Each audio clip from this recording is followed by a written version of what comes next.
हम्म, नमस्कार साथियों। स्वागत है आप सभी का हमारे खुराना क्लासेस यूट्यूब चैनल पर। दोस्तों, आप सभी के लिए 7वीं यूनिट चलेगी आज, और आपकी अंतिम यूनिट है ये थर्ड पेपर की। तीसरा जो पेपर है आधुनिक विश्व में विद्यालय शिक्षा, उसका 7वां और अंतिम यूनिट है, जिसका नाम है शैक्षणिक आंकड़ों का महत्व। छोटा सा यूनिट है और इसमें आपके ज़्यादा प्रश्न भी नहीं आएंगे, केवल एक प्रश्न आएगा इसमें, और वो भी शायद 5 या 6 नंबर का। और छोटे प्रश्न पूछे जाएंगे तो 3-3 नंबर के 2 प्रश्न आएंगे। ठीक है, तो चिंता नहीं करना है। आपको मैं बता देता हूँ प्रश्न कौन सा आएगा इसमें से। बहुत छोटा सा यूनिट है ये, ठीक है ना। सबसे पहले तो आप लोग ये याद रखें, और ये मैं पिछली यूनिट में बता चुका हूँ कि राजस्थान में 2011 की जनगणना के अनुसार लिंग अनुपात कितना है। 926 याद रखना, नहीं 1000 पुरुषों पर 926 महिलाएं। ये तो अपना लिंग अनुपात। ठीक। अब उसके बाद हम बात करते हैं अगला प्रश्न। इस तरीके की मैथमेटिक्स फॉर्म में है, ये पूरे आंकड़ों का प्रबंधन है यहाँ पर। तो याद रखेंगे आप लोग इसको करना कैसे, इसका माध्यमान निकालेंगे। ठीक है, इन सबको जोड़ना है, यानी राशियों का योगफल बटे राशियों की संख्या, इन सबको आपको जोड़ना है। जोड़ने के बाद ये संख्याएं कितनी है, जैसे 7 + 8 + 12 + 10 + 13 + 18, सबको जोड़ा। कितनी संख्याएं हैं, 1 2 3 और 3 6। ठीक है, 7 संख्या हो गई।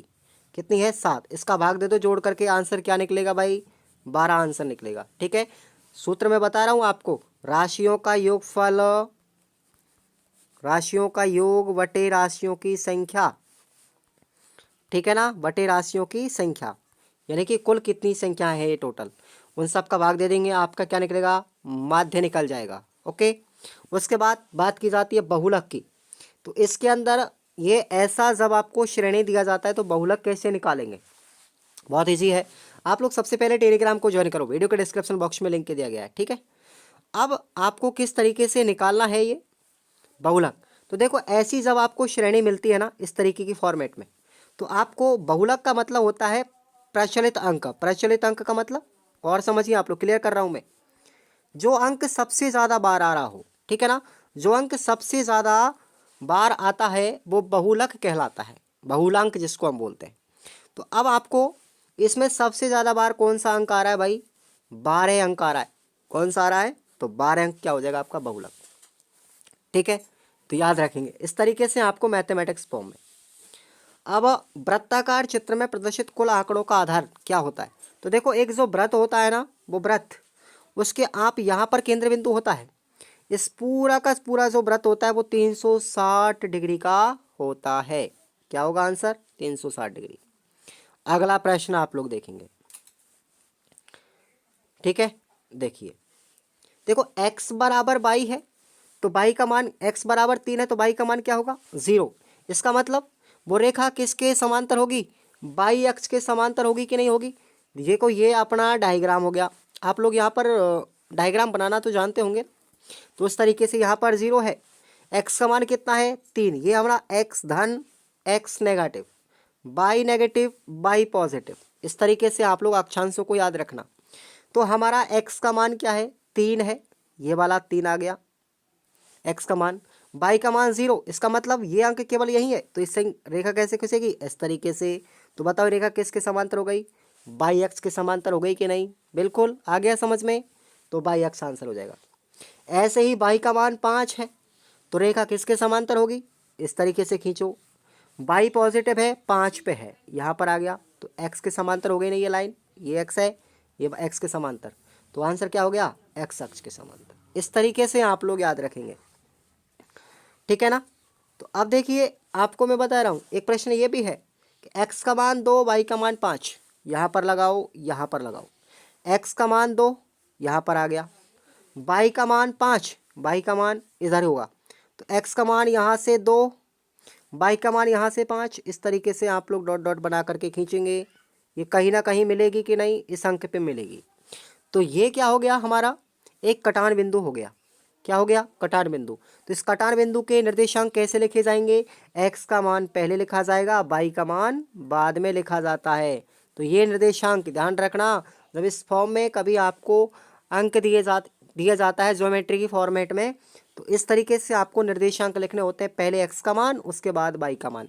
तो 2,5 ध्यान रखना कितना आ गया 2,5। ठीक है, चलिए अगला प्रश्न आप लोग, बहुत इजी है, कोई बड़ी चीज़ नहीं है गणित। देखो x बराबर 0, ठीक है, जब x का मान दिया जाता है y का मान 0 हो, दैट इज ये किसके समांतर होगी बताओ। देखो x बराबर 0 है तो x बराबर अगर 0 है ना, इस मतलब क्या हुआ, यहाँ पे देखो x का मान कहाँ पर है, यहाँ पर।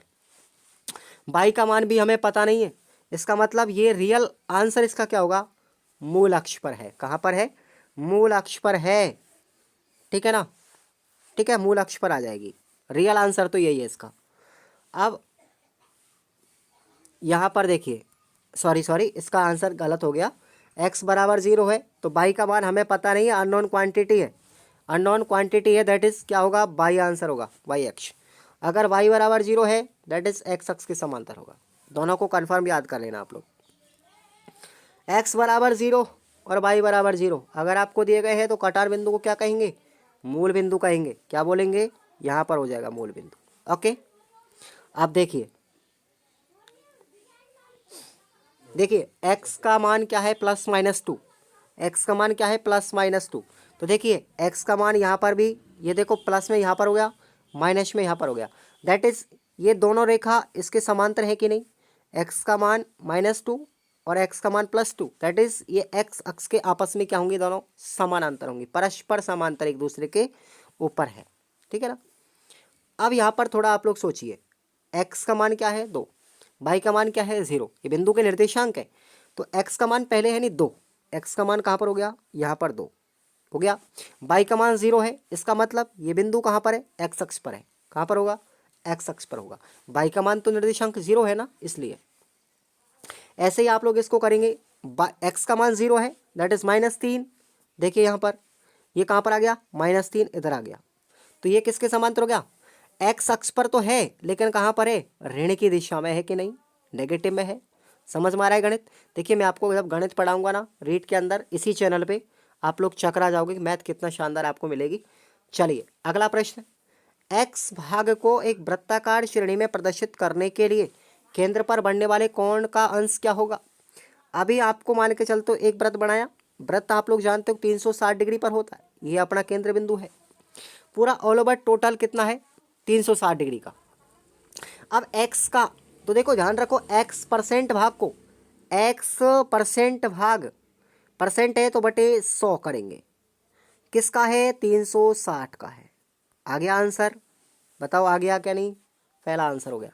यानी कि x का प्रतिशत, x का 360%, यानी कि कहने का तात्पर्य है कि 360 का x प्रतिशत हो गया भाई, सीधी सीधी बात है। यानी कि 360 का की जगह लगा दो गुना का चिन्ह, x का मतलब हो x और प्रतिशत का मतलब बटे 100। बताओ बन गया ना आंसर। इस तरीके से आपको करना है फिर। ठीक है, अगला प्रश्न देखेंगे आप लोग। आंकड़े क्या होते हैं, आंकड़े संख्याओं के वे संग्रह हैं जो कुछ सूचनाएं देने के लिए एकत्रित किए जाते हैं, क्या कहलाते हैं, आंकड़े कहलाते हैं। प्रश्न एक आपको ये याद रखना है।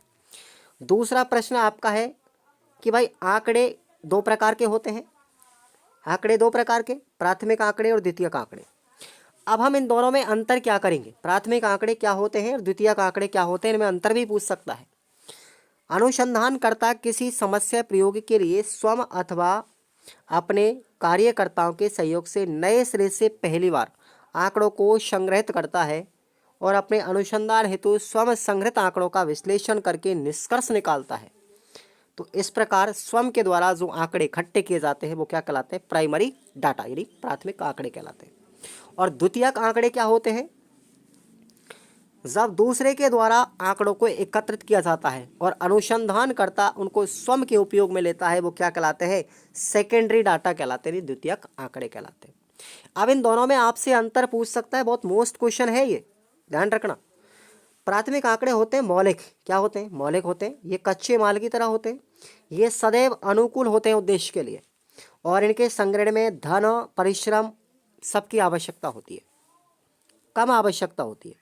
जबकि सेकेंडरी जो डाटा होता है ये पहले से ही ऑलरेडी संकलित होते हैं, इकट्ठे होते हैं, ये निर्मित माल की तरह होते हैं, रेडीमेड। इनको प्रयोग करने से पहले संशोधित या अनुकूलित किया जाता है और ये आसानी से प्राप्त हो जाते हैं, क्योंकि हम थोड़ी करते हैं उनको इकट्ठा, दूसरे लोग करते हैं। तो समय की आवश्यकता नहीं होती, ना धन की आवश्यकता होती है, ठीक है, ना मेहनत की आवश्यकता होती है, ठीक है भाई। अगला प्रश्न आपके लिए आता है, देखो समांतर माध्य का फॉर्मूला मैंने आपको ऊपर ही बता दिया था, राशियों का योगफल बटे राशियों की संख्या। जहाँ पर ये जो राशि है एक्स के फॉर्मेट में, ये क्या है, एक चर है। चर का मतलब आप लोग ये बदलते फॉर्मेट में कोई भी अंक हो सकता है इसके स्थान पर, ध्यान रखें इस तरीके से। और प्रतिशत निकालने का फॉर्मूला आपको बता दिया। प्रतिशत कैसे निकालते हैं, वांछित आंकड़ों का योगफल न्यूनतम आंकड़ों का कुल योग गुणा 100 कर देंगे। जैसे 360 का 20%, क्या बोला मैंने, 20%। इसका मतलब 360 का है तो 360, कितने का, 20%, तो 20/100। ये का शब्द इसीलिए लगा क्योंकि गुणा के फॉर्मेट में। इस तरीके से आप लोग करेंगे। अगला प्रश्न आपके लिए देखेंगे, ये प्रश्न इंपॉर्टेंट है। अशोधित जन्म दर ज्ञात करने का फॉर्मूला पूछा जाएगा आपसे। तो दिए गए वर्ष में कुल कितने बच्चे जन्मे हैं, जैसे 2011 की वर्ष में हमारे बच्चों ने जन्म कितने लिया, 4000 बच्चों ने, ठीक है, 2011 में। तो उस वर्ष के बीच कुल कितनी जनसंख्या थी।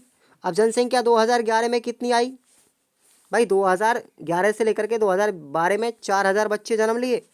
और अब जनसंख्या कितनी बढ़ी एक साल के अंदर, तो उसका हम क्या देंगे, यहाँ पर भाग देंगे, ठीक है। माना कि बच्चों की संख्या एक साल में 22 बढ़ी और कुल जनसंख्या हमारी एक्स है, तो प्रति 1000 पर ही तो हम जन्मदिन निकालते हैं ना। इस तरीके से आप लोग ये सूत्र बना लेंगे। Okay, next question. आपसे इसके अंदर एक डायग्राम जरूर पूछा जाएगा भाई, ये आप लोग याद रखना, डायग्राम जरूर पूछा जाता है, कोई ज़्यादा इंपॉर्टेंट यूनिट नहीं है ये। इसमें आपको एक सवाल मिलेगा इस तरीके से कि कक्षा 8 के 10 छात्रों ने गणित में इतने इतने अंक प्राप्त किए थे। कक्षा 8 के विद्यार्थियों ने औसत अंक कितने प्राप्त किए, यानी समांतर माध्य आपको ज्ञात करना है। तो इन सभी संख्याओं को आप लोग सबसे पहले जोड़ेंगे 48 तक, तो राशियों का योगफल हो गया। उसके बाद टोटल बच्चे कितने थे, 10 बच्चे थे, तो ये राशि संख्या हो गई, यानी sigma FI XI upon sigma capital N, that is x बन गया। तो इस तरीके से ये फॉर्मूला हो गया। अब आप लोग इनको जोड़ के 10 का भाग दे दो, 37.8 आंसर आएगा। इसी तरीके से आपसे सवाल आएंगे भैया एग्जाम के अंदर, आपको घबराना नहीं है बिल्कुल। ये पूरी की पूरी यूनिट जो है ना, ये पूरी अपनी मैथमेटिक्स फॉर्म के बेस पे है, ठीक है ना। तो ये आप लोग याद करेंगे, अच्छे से इसको पढ़ के जाना है। बस इतना ही इस यूनिट के अंदर दिया गया है। अगर आपने इस यूनिट को ढंग से पढ़ लिया कि भाई पाई चार्ट कैसे बनाते हैं, है ना, और दंड आरेख किस तरीके से बनाते हैं, तो वो चीज़ें इसके अंतर्गत दी गई है। आप लोग इसका एक बार बारीकी से विश्लेषण करना। हालांकि हमारे रीट में ये नहीं है, रीट में तो इसमें से कुछ चुनिंदा सवाल हैं छोटे छोटे, जो आप, हालांकि है नहीं, सेकंड ग्रेड या लेवल 2 में होते हैं ऐसे सवाल, लेकिन फिर भी आपको रीट के अंदर आपको पढ़ना पड़ता है थोड़ा बहुत, तो वो चीज़ आपके लिए है। बाकी का मैंने जो प्रश्न आपको इंपॉर्टेंस दिखाई दिए मैंने इसमें आपको बता दिए हैं। साथ ही साथ जो बड़े प्रश्न आपके हैं वो अपने एप्लीकेशन पर मैंने और विस्तार से उनको बताया है, उनका तरीका सॉल्व करने का बताया है, जिसमें आपको मिल रहे हैं 20 मॉडल पेपर। और 20 मॉडल पेपर, इसका मतलब एक तरफ मॉडल पेपर और दूसरी तरफ एग्ज़ाम, चिंता करने की कोई बात नहीं। और सिर्फ आपकी 70 से 75% तक आपको आराम से बन जाएगी। वैसे तो हमने हालांकि अपना रिजल्ट अपना 85+ तक पहुंचा है पिछले साल का, आप लोग देख भी सकते हैं, टेलीग्राम पे ज्वाइन करना, आपको पता चलेगा रियलिटी क्या है। ठीक है भाई, धन्यवाद।